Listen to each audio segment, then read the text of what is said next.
Hello everyone, I'm Brian, and today I'm going to be reacting to Bhagavad Gita chapter 12. Why am I thinking it's 7? So anyways, I read some of the comments on 11, and I appreciate, was it Hans?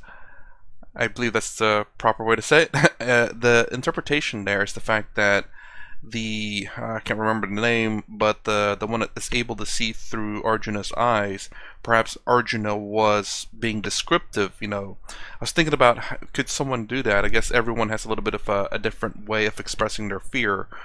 I know Arjuna was very fearful, and in a sense fearful for his life, not necessarily that he was going to get killed, but it's something very terrifying that you're not, it's not necessarily going to harm you, but it's like very terrifying. And I guess some people describe their fear when they see something they fear. Especially, I guess, in kind of that type of scenario. Like, I guess when you're talking to someone and you see something very fearful, you start describing it. And that I can understand. Now, as opposed to this, I can't remember his name, the person that's describing the battlefield, seeing Krishna's true form. So, I completely understand. I do wonder what is the actual. The comment was basically that's one of the explanations, perhaps, but is that the actual explanation? I'm curious. I mean, there's different ways they could have written it, obviously, where maybe he did see what. Well, that'd be kind of weird. It'd be kind of making like Krishna kind of lying, or maybe, or I want to say deceitful, but.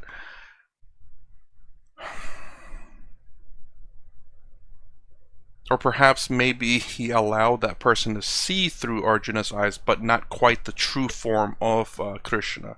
Again, there's many different kind of explanations that you can put on there, but I just genuinely want to know what the genuine explanation for that is. And perhaps, Arjuna was in fact just kind of murmuring what he was, or not murmuring, but saying what he's seeing, just is because it's so unbelievable. Some people's reaction to things that are unbelievable is to literally describe it as best they can. Anyways, let's go ahead and get started with chapter 12 though.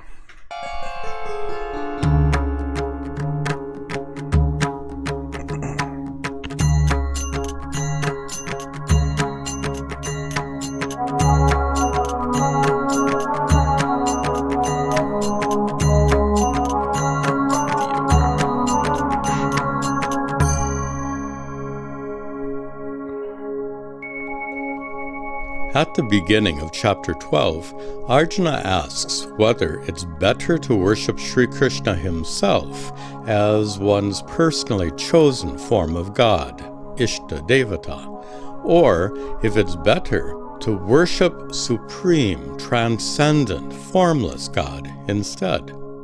Sri Krishna says both are good, but worship of him is easier.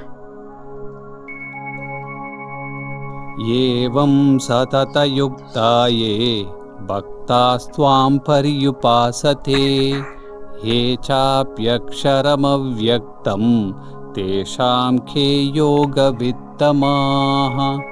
मय्यावेश्य मनो ये मां नित्ययुक्ता उपासते श्रद्धया परयोपेताः ते मे युक्ततमा मताः ये त्वक्षरमनिर्देश्यम् अव्यक्तं पर्युपासते सर्वत्र गमचिन्त्यञ्च कूटस्थमचलं ध्रुवम् सन्नियम्येन्द्रियग्रामं सर्वत्र समबुद्धयः ते प्राप्नुवन्ति मामेव सर्वभूतहिते रताः क्लेशोऽधिकतरस्तेषाम् अव्यक्तासक्तचेतसाम् अव्यक्ता हि गतिर्दुःखम् देहवद्भिरवाप्यते ये तु सर्वाणि कर्माणि मयि सन्न्यस्य मत्पराः अनन्येनैव योगेन मां ध्यायन्त उपासते तेषामहं समुद्धर्ता मृत्युसंसारसागरात् भवामि न चिरात् Partha मय्यावेशितचेतसाम्. Okay. I thought that was the right time to pause. That wasn't. So yeah, I mean, it's a fair enough question what Arjuna asked. You know, what's the best way to worship you? The formless form of you? The formless form? The formless you? Or the form you? And yeah, I can understand why Krishna said the form one, because it's much easier to understand. It's much easier to worship something that you can understand. It's a bit difficult to grasp the infinite. Like for me, I cannot grasp a beginningless. That so far seems impossible to me. It's just difficult. I know there's some people that says where's the beginning, like in numbers, you know, where does it start? Well, for me it's zero. That's the initial start. Zero, literally nothing, and then something. You can go into negatives. But again, you know, you're counting, like, so the way I look at negatives is like debt, where I have $5,000. Oh, I owe 10,000, so I'm technically in a negative 5,000. But that makes sense because that's debt versus how much you actually have. So, and the numbers, you can say, oh, zero doesn't have to be the very beginning. It's very true. You could start off at 5. You start off with 1. You can start off at any number, but there's a beginning to a number, and then whichever path you take, it's an infinite number either way. But there's, generally speaking, in terms of numbers and counting, I can't think of anything where you don't have a start in math. There's always been a start in math to me. So again, beginningless for me is very difficult to grasp. I try to think of some things, kinda, but it's just, I guess nothing in my personal experience has come to infinite. Or should I say beginningless? Infinite is different. Going from 0 to infinity makes sense. But beginningless, it just doesn't. So it makes sense that Krishna here talks about how it's much easier for those who worship say, a figure form of himself. And in Hindu, there's many forms that they worship. Now, I've said many millions of gods, and people corrected me, like, there's not millions of gods, but I forgot what they said, but is it why am I still coughing? Anyway, is it just like not necessarily gods, but like, I don't know how to describe. I can't remember what they said because it was kind of odd. It's maybe ideas of gods, like worship courage, worship love, worship bravery, kind of like that, but they're sometimes in material form. So like, I know I played a game called, oh my gosh, I can't remember what it's called, but they have a whole bunch of different gods there. They have, you know, the Egyptian gods, they have the Hindu gods, they have Arthurian legends in there, they have Roman and Greek gods. But there's Ram, I believe, and then but like Ram itself is a god, I believe, in the Hinduism, isn't it? And then you have Krishna, Vishnu, Brahma, sorry, and there's a few. I'm sure there's a few more. There's one with the elephant head. There's the baby form, like kind of that. Are those like gods, or that's the thing I'm still not quite grasping out. Again, Lakhani said 330 million gods. That's easy to understand because they're just all perhaps different shapes and forms or attributes of gods. Maybe that's the right way to see it. Now, in a remarkable series of verses, Sri Krishna teaches a variety of ways to worship him, ways that depend on one's ability and inclination. This illustrates an important principle of Hinduism, that spiritual practice must be adapted to the needs of each individual person. Mayyeva mana adhatsva mayi buddhim niveshaya nivasishyasi mayyeva ata urdhvam na samshayah atha chittam samadhatum na shaknoshi mayi sthiram अभ्यासयोगेन ततो मामिच्छाप्तुं धनञ्जय अभ्यासेऽप्यसमर्थोऽसि मत्कर्म परमो भव मदर्थमपि कर्माणि कुर्वन् सिद्धिमवाप्स्यसि अथैतदप्यशक्तोऽसि कर्तुं मद्योगमाश्रितः सर्वकर्मफलत्यागं ततः कुरु यतात्मवान् श्रेयो हि ज्ञानमभ्यासात् ज्ञानाध्यानं विशिष्यते ध्यानात् कर्मफलत्यागाच्छान्तिरनन्तरम्. Well, that's an interesting speech there. Shri Let me rewind that. Sorry, because I don't want to miss that part.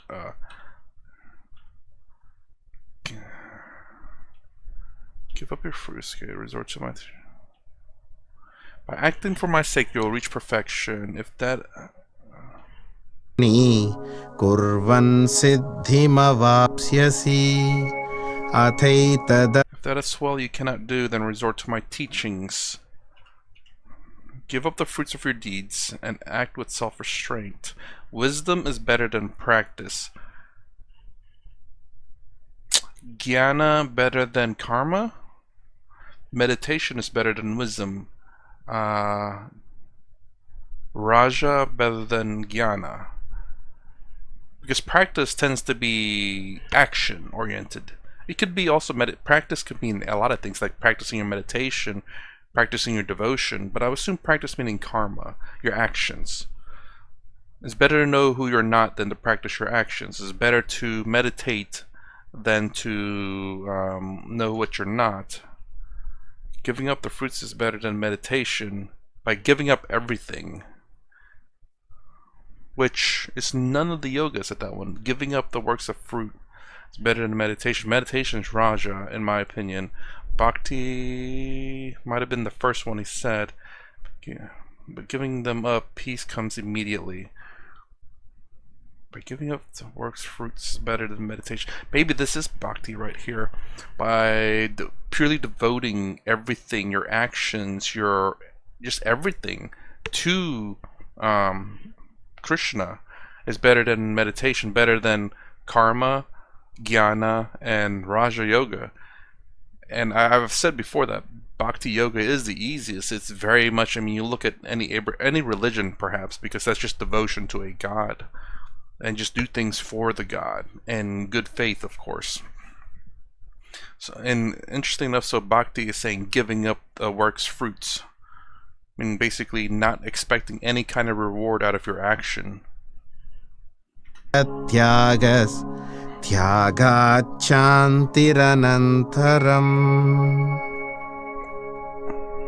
Sri Krishna concludes this chapter by describing the wonderful qualities of those who are deeply devoted to him. He says again and again, such devotees are dear to me. Adveshta sarvabhutanam maitra karuna eva cha nirmamo nirahankaraha samadukka sukakshami santushtas satatam yogi yatatma dhrida nischayah mayyarpita mano buddhir yo madbhakta तस्मे प्रियः यस्मान्नो द्विजते लोको लोकान्नो द्विजते च यः हर्षामर्षभयोद्वेगैर्मुक्तो यः स च मे प्रियः अनपेक्षशुचिर्दक्ष उदासीनो गतव्यतः सर्वारम्भपरित्यागी यो मद्भक्तः स मे प्रियः यो न हृष्यति न द्वेष्टि न शोचति न काङ्क्षति शुभाशुभपरित्यागी भक्तिमान् भक्तिमान्यः स मे प्रियः समशत्रौ च मित्रे च तथा मानापमानयोः शीतोष्णसुखदुःखेषु समः सङ्गविवर्जितः तुल्यनिन्दास्तुतिर्मौनी सन्तुष्टो येन केनचित् अनिकेतस्थिरमतिर्भक्तिमान् मे प्रियो नरः ये तु धर्म्यामृतमिदं यथोक्तं पर्युपासते श्रद्धधानामत्परमा भक्तास्तेतीव मे प्रियाः. Okay. I guess I'll let it finish out. Om Tat Sat Iti Srimad Bhagavad Gita Upanishadsu Brahma Vidyayam Yoga Shastre Shri Krishnarjuna Samvare Bhakti Yogo Nama Dvadashodhyayaha. Okay, so amazingly enough, actually, he speaks a lot about contentment, which is something that well, I wouldn't say always said, but it's something that I've always done since a certain point, ever since that day in college, seeking contentment, realizing that if the world is suffering, I must be content, because joy is something that doesn't come frequently, and suffering is something that comes frequently, or maybe even somewhat kind of our nature, part of our nature, perhaps that's a better word for it, that content must be the thing that we seek, because you can never be happy forever, because if you're always happy, that just becomes a new standard, that becomes contentment. So it's better to be content than to be happy, because if you're happy, you're happy. If you're always happy, you're never happy, because that's just the standard. That's my logic at the moment. But anyways, I was gonna say, I wonder if it's okay to say that, it's okay to actually achieve and to try to do better, but the key thing there is to expect nothing from it. If it turns out, I guess it goes back to that phrase, give 110% but expect nothing from it, from again at college days. But for me is, if it works out, that's great, it's fantastic. And if it doesn't, then, well, you expected nothing from it. So it's about doing the work, receiving the joy, but if it's not joy that you receive, not a big deal. It's really weird to say that. It's like, oh yeah, I just spent $10 billion on that thing, not a big deal. Yeah, no. But yeah, just everyday stuff, it's not like you make huge decisions every day, but there are many little tiny things that can get to you. So by just doing your best, hoping for the best, expecting the worst kind of deal. And if the best happens, that's great, you can enjoy that. If the worst happens, well, you weren't expecting anything out of it. I know it's easy to say these things, and I'm kind of in that part where I've kind of developed that, where I'm mostly content. I won't say always, but like as of lately, like 99% content. Out of 99 things I'm content with, and that 1%, I'm not sure. It could be bad, it could be bad. I guess content and happy versus, depressed, sad, anxious, or whatever, the negative stuff. Just because I try to understand things, and understanding things to me makes me content, makes me realize what I can and cannot do, and then I can choose my actions of what I want to do. So that's something I've always I've said as well in this channel, is understanding whatever it is that's a problem. Understand what you can and cannot do about it. Obviously do your best to research to find out what the best solution is, if you want to fix it. If you don't, then don't fix it and don't complain about it, because you choose not to, You should be like, well, you know what, it's a problem, I don't care. Moving on with life. I'm just gonna be content with that. But you do have a choice. So that's let's see what else he talked about. this was about Bhakti Yoga, so, and again, I can't remember who made a comment saying that Bhakti Yoga was difficult for them, but Raja Yoga, meditation, was easy. To me, and I'm sure a lot of people think that meditation and Raja Yoga is the hardest because you have to have a silent body, a silent mind, and a time where you're not being disturbed. And don't get me wrong, if you can, in some degrees, meditate a little bit. Now, what I mean by that is that having a time when your mind's not racing around, maybe that's just peaceful. And maybe that's not meditation. I don't know. Dandapani talks about meditating throughout the entirety of the day. You know, not just 1 hour, not 15 minutes, but whenever you can throughout the entire day. Now, I don't know if there's different kinds of meditation. While you're walking, you can maybe meditate. While using the bathroom, that's, instead of using phone time for that one, you could, well, I don't know if you want to meditate on that one, but anyways, you know, just different times, different periods throughout the day where you're not necessarily being too active, perhaps. I don't know, meditation to me is difficult. That's probably not my path. Karma, bhakti, jnana a little bit, and maybe Raja. Like, the first thing I guess is karma is my biggest one, then bhakti. And what I mean by bhakti, I don't mean devotion to a god, I mean devotion to the things I do. And if you consider we are all, in a sense, divine, we're all Brahma.